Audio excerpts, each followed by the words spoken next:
All right, now you have the Snoopgate scandal that's resulted in a top-level investigation that the government is now intending to carry out. They've set up a parliamentary panel, and sources tell us that this parliamentary standing committee on this very case is yet to take a call on calling Apple representatives before the committee to depose on concerns raised by the opposition MPs of snooping on national television.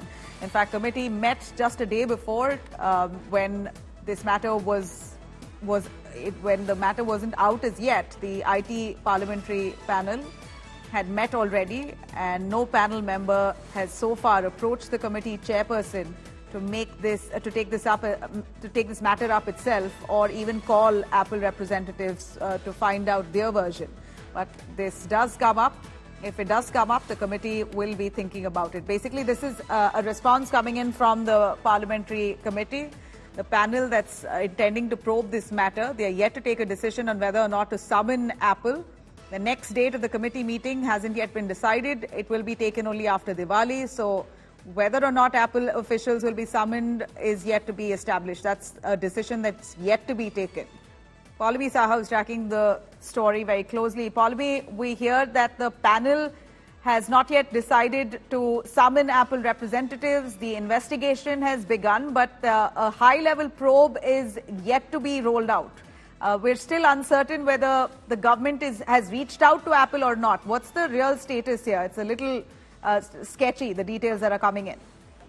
Well, Nabila, two things. The government is, of course, conducting its inquiry, and it has reached out to Apple. This is something that Ashwini Vaishnav said yesterday. It's a long Twitter thread as well, where he explained that they have reached out to Apple for more accurate information on these, security threat notifications that they sent out to the devices of certain members of Parliament and otherwise who belong to the opposition, who have in fact come on record to say that they've received these threat notifications. So that's one aspect that the government is engaged with. As far as the Parliamentary Standing Committee is concerned, this of course concerns the privileges of members of Parliament. So the IT committee, this is something which can in fact look into it, which can in fact summon an act.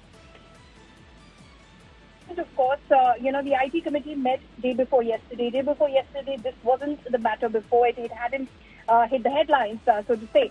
So today, of course, when I spoke to my sources within the committee, the Standing Committee on Information and Technology, what they've said is that if members approach us, if committee members say that, this is a serious concern, or any of the MPs who've been targeted, they reach out and say, you need to look into this, you need to find out more about what happened, then obviously as a Parliamentary Standing Committee, they do, take concerns which are significant, and those that matter parliamentarians, they will take it up seriously, and then of course they'll consider the matter of calling upon Apple to send its representatives before the committee. So at the moment, before the committee, no such petition has come forward. None of the MPs have approached, the MPs who were targeted have approached this Parliamentary Standing Committee. Nobody has brought it up before the committee, but it's just been yesterday when this came up.